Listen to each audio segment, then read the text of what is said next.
hidden hollows of eastern Kentucky, where pine trees crowd together like silent guards and the wind carries whispers no one wants to hear there, once stood a building so feared that locals only spoke its name in hushed tones. They called it Thornhill Asylum for the morally defective child. From 1865 to 1897, more than 400 children were sent there, and most never came back. Officially, it was a Christian home for troubled youth. Unofficially, it was one of the deadliest institutions in the post-Civil War South. What went on inside Thornhill's chapel-turned-laboratory stayed buried for more than a century until newly uncovered church records and medical logs revealed a truth more horrifying than fiction. This isn't just a story about one madman. It's about a family empire, a religious front, and a business built on suffering. But be warned, what follows isn't for the faint of heart. If you came looking for comfort, stop here. But if you believe the darkest parts of history deserve to be exposed, then keep listening. Our story begins in 1865, just after the Civil War ended, when America was broken and desperate for faith.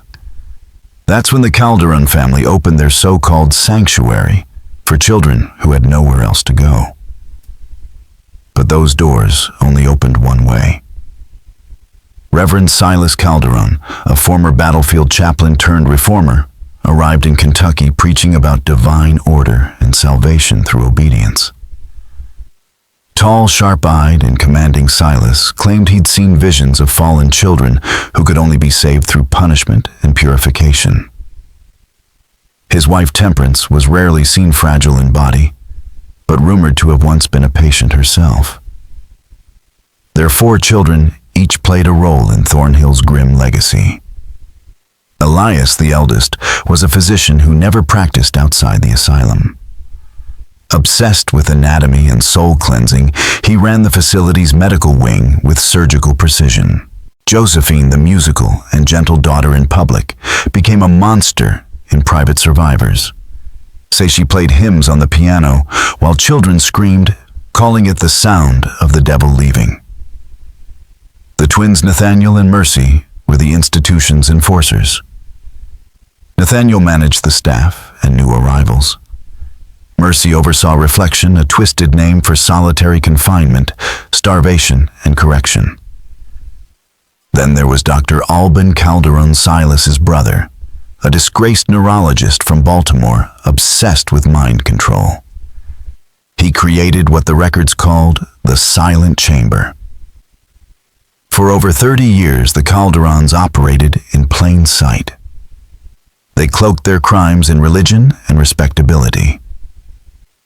Silas preached charity, Elias donated to hospitals, and Josephine published devotional poems. Thornhill was advertised as a safe haven for wayward souls. But once inside, there were no second chances. Just files, thousands of them, later sealed until 1972. When investigators finally opened them, what they found was so calculated, so cold, that even hardened federal archivists reportedly fell silent. But to understand the evil of Thornhill, you have to understand the building itself. It wasn't just a hospital, it was a machine built for control. Survivors said the chapel felt wrong, like it wasn't meant for worship. The gray stone was imported from Virginia, and the stained glass depicted saints looming over weeping children with one window, showing an archangel standing triumphantly above a child's corpse. The chapel could seat 120, but services rarely filled 10. Worship wasn't the goal. Obedience was. According to blueprints found in 1994, Thornhill had a secret basement never listed in any report. No exits, no windows, just 12 small cells with shackles, drainage trenches, and vents that could release heat or gas. At the far end sat Observation Chamber B, connected to Dr. Alban's lab. If it sounds familiar, it mirrored the human experiments we'd later see at Robbinsbrook and Tuskegee. But this was decades earlier, and the victims were children. Church donors saw a different Thornhill. Clean beds, prayer circles, music in the chapel, and Silas reading scripture in a soothing tone. What they didn't see was what lay behind the altar. Hidden under the crucifix and velvet curtain was a trap door leading down a locked stairwell into a place the Calderons called the Penumbra Latin, for the edge of shadow. You might wonder how something so horrific lasted 30 years without exposure. The answer is simple. People did speak up, but no one listened. In 1873, a young coal hauler named Ellis Rowe claimed he heard children crying beneath Thornhill's chapel while delivering a coal shipment. He told the sheriff. A week later, they found him face down in Mill Pond Lake, his lungs full of water and his mouth stuffed with gravel. The coroner called it a work accident, and that was the end of it. After that, no one said a word about Thornhill for nearly 2 decades. The truth is, the asylum wasn't built for worship, it was built for silence. Every brick, every arch, every echo inside those walls was designed to hide what was happening below. The chapel's acoustics made it impossible for outside ears to hear the screams when the hymns started. The children were told the basement was a myth, a story to keep them in line. But the screams were real. To understand why the Calderons did what they did, you have to look at their secret scripture, not the Bible they waved in church, but a handwritten book locked behind Elias Calderon's surgical desk. It was called The Doctrine of Broken Things. Never published, never meant for eyes outside the family. Fragments of it survived a fire found decades later, burned at the edges, but still readable. What it contained was not faith, it was fanaticism. The Calderons believed some children were born unsouled, not wicked, just wrong. They said these children born of sin trauma or impure lineage lacked the spiritual structure needed to feel God's grace. The only way to fix them, Reverend Silas wrote, was through suffering-controlled, deliberate, sacred suffering. They didn't torture children despite their religion. They tortured them because of it. One passage read, "The vessel must be shattered before it can be sanctified. The cries of the weak are not pain, but purification." Another said, "A child's silence is not despair, but correction. He who screams resists. He who submits becomes clay." They called this process reform through collapse. A series of punishments meant to reset the spirit. Isolation, starvation, cold exposure, followed by forced obedience sessions that included restraints and psychological manipulation. Today we'd call it trauma conditioning. Back then the Calderons called it grace. By the early 1870s, Thornhill had become a conveyor belt of cruelty. Children arrived by cart or train, most from overcrowded orphanages or families desperate to bury a scandal. The intake forms all used the same phrase, involuntary placement for moral realignment. Within 48 hours, Josephine and Elias would evaluate each child. The quiet ones were sent to the dormitories. The ones who resisted, stammered, or cried were labeled Category 3 and sent below. Those who tried to escape were marked non-viables. None of them ever appeared in records again. People ask, was there no oversight? No one to stop it. There were a few. In 1875, a nurse named Margaret Bellamy wrote to the Kentucky Board of Mental Health warning about the locked basement and a strange smell she couldn't identify. 3 weeks later, she was declared insane, committed to a sanitarium in Louisville, and dead within 8 months from starvation. Her complaint was never followed up. So the question stands, how many people knew and turned away? How many convinced themselves that what happened in Thornhill was the Lord's work? Because once you start believing that breaking a child can save their soul, there's no line you won't cross. The numbers tell their own story. From 1865 to 1897, Thornhill's official records listed 231 children. But when state auditors re-examined those files in 1968, they discovered the asylum had received supplies and funding for over 600. That's almost 400 missing children. Comparing Thornhill's logs to train depot records from Hazard, Kentucky, revealed even more. Between 1870 and 1889, 142 children arrived, but were never entered into the books. No beds, no rations, no names. They simply disappeared. For years, people blamed disease or bad bookkeeping. But in 1995, researcher Dr. Helen Marin found something that changed everything: a trunk of letters written by Reverend Silas Calderon himself. Dozens of them, all using the same phrase. "It is with divine sorrow that we inform you of the child's passing during corrective rites. The body has been sanctified and returned to the earth. We pray your heart finds peace in their restoration. Each one signed, sealed, and sent with God's blessing. No causes of death, no dates, no burial sites. Just letters, each accompanied by a single token, a child's shoe, a hair ribbon, a torn Bible page, or sometimes a small bone wrapped in paper. These weren't mementos. They were evidence disguised as closure. Imagine being the only living relative of a child, and one day a wooden box arrives at your door. Inside is a blood-stained ribbon and a note written in pencil, saying your child has been returned to the earth. No coffin, no grave, no truth. And yet, in the Kentucky of the 1800s, to question men like Reverend Silas Calderon wasn't just dangerous, it was blasphemy. People believed his words carried the authority of God himself. And to doubt him meant exile from your church, your community, even your livelihood. The children who vanished were the ones society already forgot. Black, mixed race, disabled, or born out of wedlock. To the Calderons, they were defective. To the world outside, they were invisible. Thornhill didn't need to hide its crimes because no one was looking. That's what makes this story truly terrifying. The silence wasn't forced, it was volunteered. To this day, no one has found a confirmed burial site for Thornhill's missing children.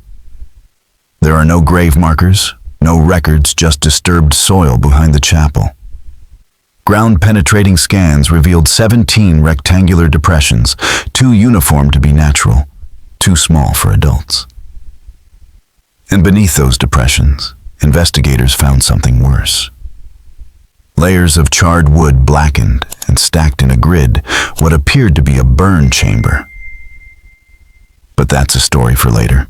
First, we need to understand how Thornhill grew from one family's nightmare into a full-scale system of exploitation. In the late 1870s, the Calderons found partners, powerful ones. Reverend Silas began corresponding with a secret circle in Louisville, made up of doctors, clergymen, industrialists, and judges. They called themselves the Society for Moral Architecture. Their mission was as horrifying as it was clear to rebuild the moral foundation of the South, by purifying what they saw as defective bloodlines. The society wasn't public, no records, no ledgers, but a series of letters found in 1986 inside a retired priest's attic exposed their existence. They met quarterly on private estates, pooling money to fund moral sanctuaries like Thornhill. They created classifications for which children could be redeemed and which were beyond spiritual recall. One letter dated 1879 read, "Those beyond recall must be returned to the source.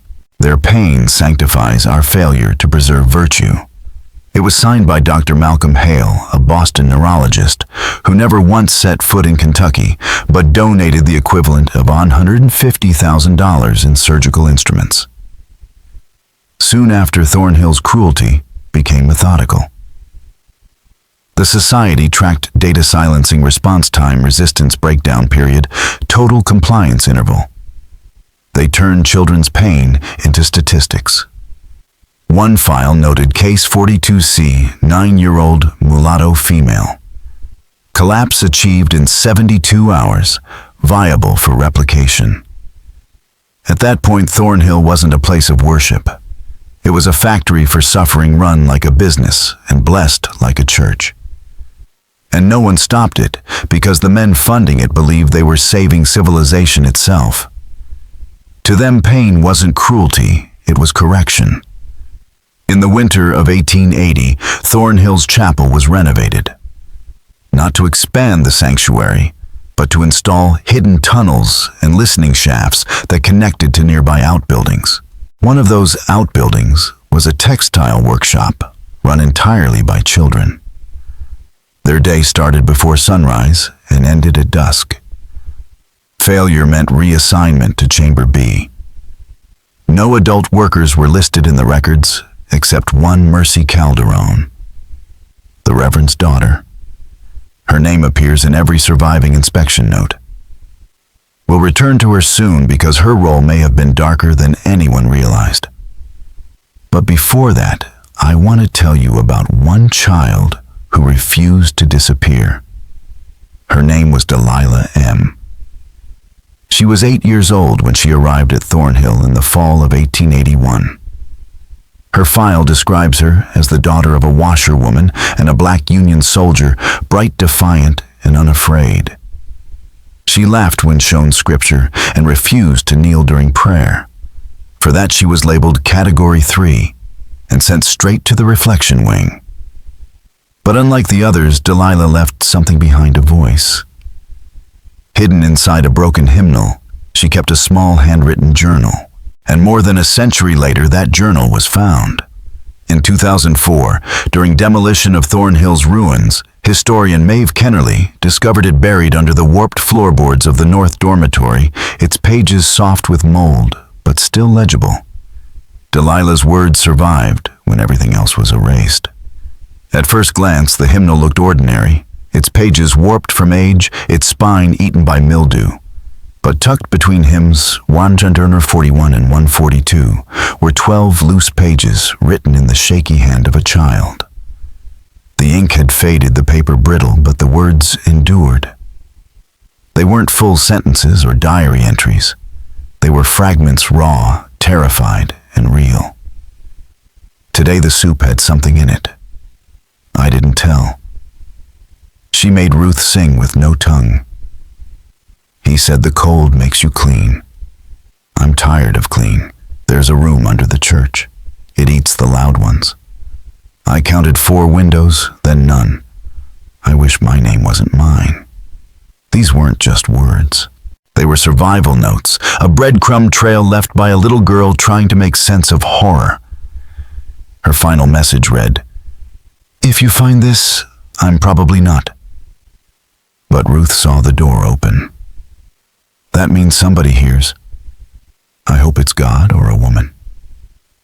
That last line. I hope it's God or a woman said everything.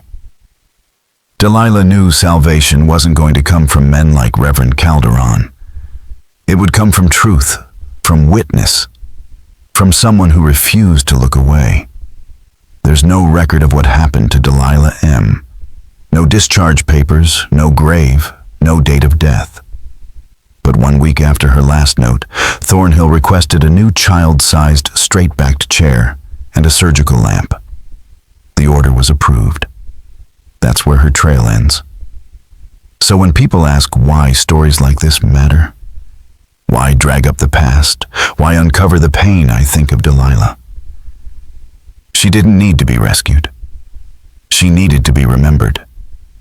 And now she is. Every story like this has a ghost. Someone half myth, half truth who lingers in the ruins. At Thornhill, that ghost was called the Woman in White. Survivors said she appeared after midnight, pale and silent, leaving bandages and water by the children's beds. Some said she was an angel. Others thought she was just another trick of the mind. But she was real. Her name was Eleanor Witt. Born in 1850, the daughter of a physician and a midwife.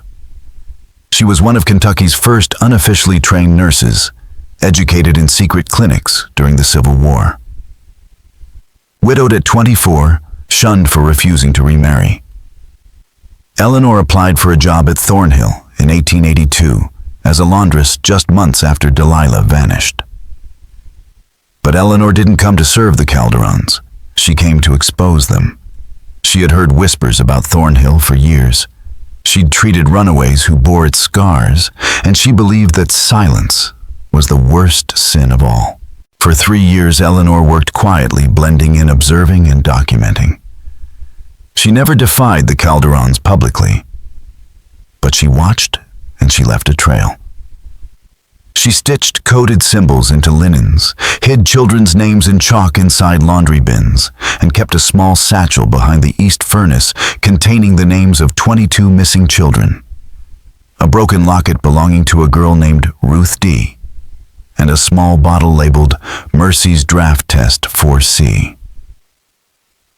That bottle would later surface in a 1902 grand jury investigation. Its contents, an opium sedative laced with mercuric chloride, were traced back to Mercy Calderon herself. The substance caused paralysis, hallucinations, and eventual organ failure. It wasn't punishment. It was experimentation. And Eleanor had proof. But every time she got close to exposing something, the evidence vanished. Children were reassigned. Names disappeared from the logs. Rooms were emptied overnight. In late 1885, Eleanor smuggled 2 children out of the laundry wing during a supply transfer. One died of exposure in the woods. The other, a boy named Anal, made it to a Unitarian mission in Jackson County. He lived, and in 1921, as an old man, he testified under oath. He said, "She was the first person who ever looked at me like I was a person, not a sin." Thornhill didn't forgive betrayal. A month later, Eleanor went missing. The official report said she wandered into the woods during a snowstorm and never came back. But staff records showed her time card was stamped 2 days after her disappearance. And in her hidden satchel, the last note she ever wrote was dated December 18th, 1885. It said, "If I am taken, may someone remember these names. They are real. They were here. God is not in this place, but I was." Those were the last words Eleanor Witt ever wrote. Her body was never found. But 112 years later, during a floor repair in Thornhill's East Wing, workers uncovered a bundle of blood-stained linens folded with care. Stitched into one of them, in red thread, was a single name. Delilah. Eleanor wasn't a ghost, no matter what the story said. She was something far more dangerous, a witness who saw the machine for what it was and refused to look away. And for that, she vanished. There's one room at Thornhill that doesn't appear on any blueprint. Not in the original 1865 plans. Not in the 1874 fire code revisions, not even in Eleanor's hidden notes. It had no number, no name, only a wall sealed by 2 feet of poured concrete smoothed and painted to match the brick. Locals called that section the Dead Wing. It stayed sealed for nearly a century, silent and forgotten, until 1997.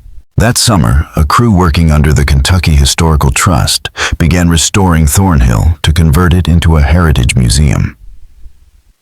On July 3rd, a demolition worker named Tomas Ramirez swung his sledgehammer into what he thought was solid wall.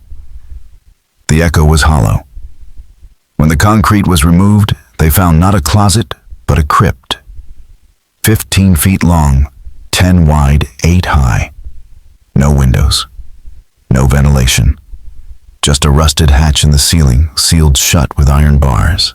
Inside, the walls were gouged with deep scratches, some only inches above the floor. Scorch marks blackened the baseboards. In the far corner beneath a rusted bucket lay a pile of small shoes, 17 pairs each, tied neatly together with torn fabric. There were no bodies. Only one object sat in the center of the room, a child-sized wooden chair bolted to the floor, the leather straps still intact. Air tests revealed traces of phenol chloroform and mercuric vapor chemicals, used in early anesthesia and sedation, all toxic in high doses. On the back wall, investigators found faint words scratched into the brick under layers of grime. Stop. Awake. Please don't go. And one name repeated over and over. Ruth. The same name written in Delilah's journal. The same child Eleanor tried to save.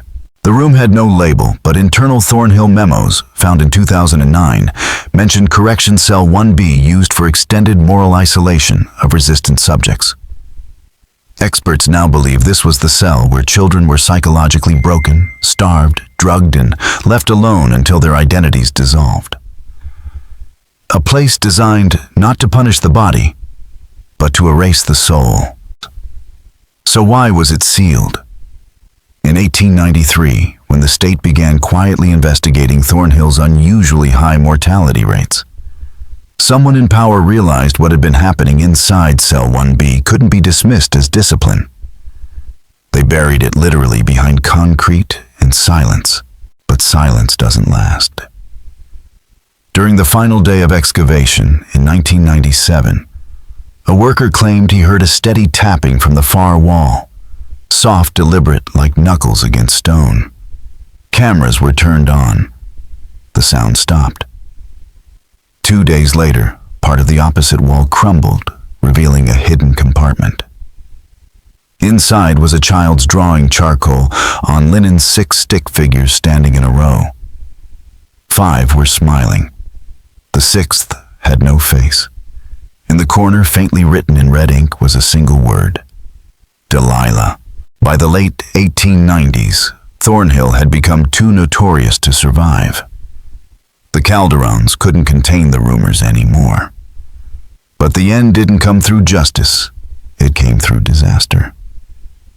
In the spring of 1897, the Lickstone River flooded after weeks of rain. Water surged through Thornhill's lower halls, bursting pipes and collapsing the underground corridors. What washed out wasn't mud, it was bones.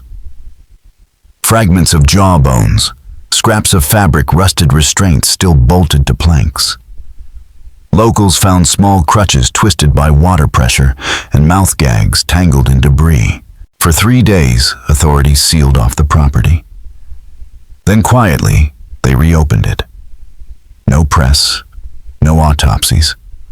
Just a fire 2 weeks later that consumed most of the chapel and dormitory records. The cause was listed as lightning. Witnesses, however, reported seeing men loading crates into wagons the night before, each marked SMA. The initials of the Society for Moral Architecture. Within 2 months, Reverend Silas Calderon retired, citing spiritual exhaustion. Mercy Calderon disappeared from public record. Josephine was committed to a private care facility. By autumn, Thornhill closed under the pretense of budget cuts. The property was sold to a coal syndicate, and the asylum rotted in silence. But the silence was never clean. In 1902, a local school teacher who tried to investigate Thornhill was committed for obsessive delusions. In 1924, journalist Henry Dunlop published an exposé titled "The Orphan House the Devil Built." Within a year, his newspaper shut down, and he vanished during a trip to Hazard County. His body was never recovered. They didn't just bury Thornhill, they buried the truth it represented.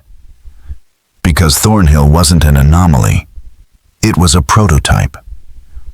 What happened there, the experiments, the indoctrination, the belief that pain could purify, was repeated in smaller, quieter ways across the country in orphanages, reform schools, and asylums. To expose Thornhill would have meant exposing them all. But despite every lie, despite every fire meant to erase it, they missed one thing. One bundle of linen, one stitched name, One witness who refused to be silent. And because of that, the truth still breathes. They missed Delilah's name stitched in red. They missed Eleanor's satchel. They missed the people like you who are still listening.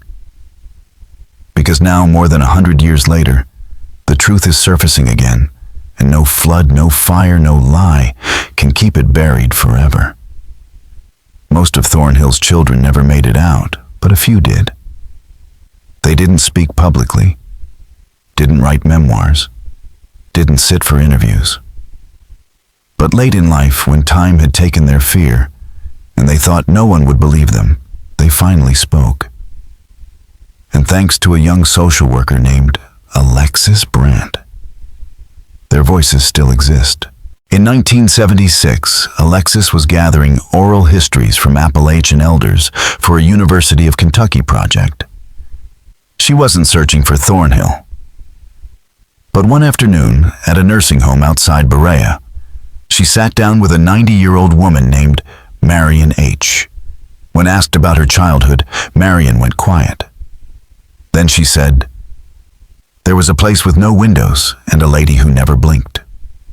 When Alexis asked more, Marion began to hum a slow, uneven lullaby, cracked with AIDS. Be still, or the angel will cry. Don't speak, or the silence will die. No mother, no father, no morning, no light. Just God in the hallway, turning out the night. The words matched a verse carved into the walls of Chamber B, the same phrases Delilah once wrote in her notes. That single moment opened a floodgate. Over the next year and a half, Alexis found 4 other elders who spoke of a place they called the Hill, or the Gray House. Every one of them bore faint scars around their wrists, avoided bright light, and had almost no memory of life before age 10. But when shown a photo of Thornhill's chapel, they broke down. One man, Benny K., described being locked in a cold box lit by red lamps. He drew pictures of an iron chair with belts just like the one found in the sealed chamber. He said he remembered a girl named Laya who sang to him through the wall. Another, a former nun named Sister Thomasina, whispered, "We weren't children. We were practice." These survivors never received recognition, never appeared in any official Thornhill file. But their stories aligned perfectly with blueprints, chemical inventories, and forensic reports. They were the living proof that the horrors at Thornhill weren't legend or folklore, they were fact. Proof that memory itself carries the weight of truth even when history tries to deny it. Alexis compiled all 5 interviews into a private archive. She tried to publish her findings, but no paper would touch them. Still, she left behind a field note that said, "Everything." They didn't just silence children, they taught them to forget. But memory is a kind of ghost too, and ghosts don't stay quiet forever. So if you ever hear someone humming that strange lullaby, if you meet an old soul who flinches at the sound of church bells, or see a scar too small to explain, listen. Because there are still survivors among us, and they remember more than we ever allowed them to say. For over a century, Eleanor Witz. Fate remained a mystery. We had her satchel, her stitched notes, her hidden symbols, but not her voice. Until 2022. That year, during a structural stabilization project on Thornhill's collapsing east wing, workers found a hollow cavity behind a false support column. Inside it was a rusted metal box, sealed tight with tar and wire. It had been waiting there for over 100 years, untouched, unburned, unburied.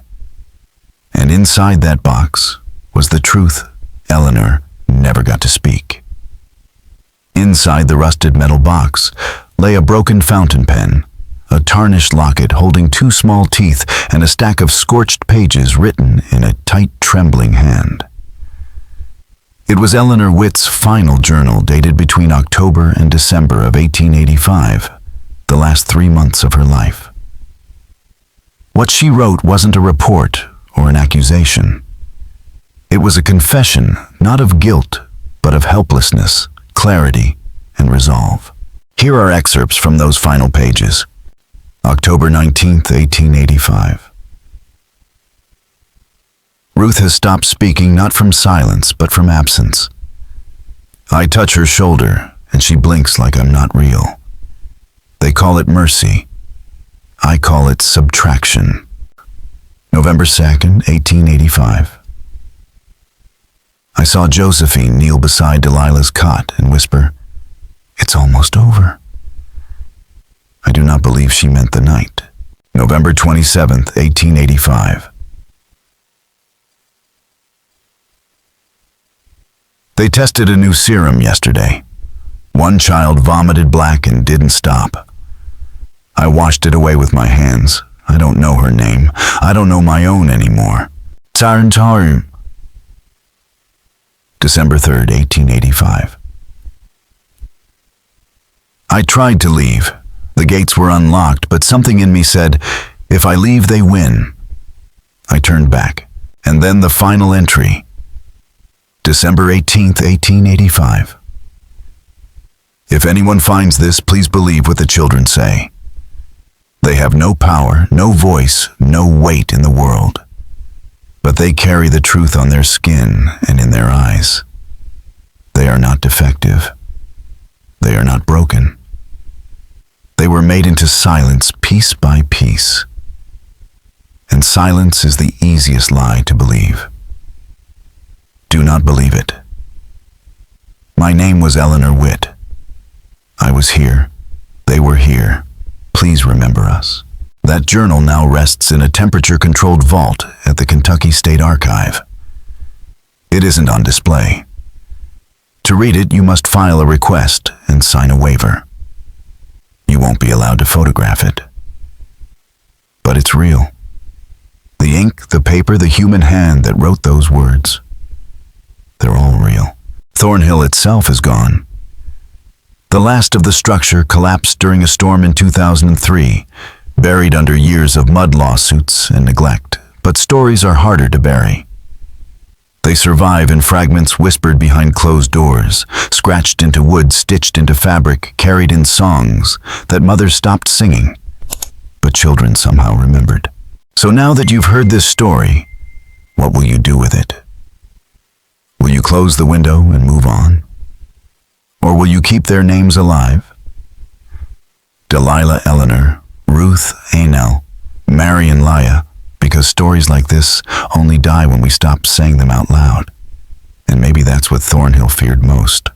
Not exposure, not discovery, but remembrance.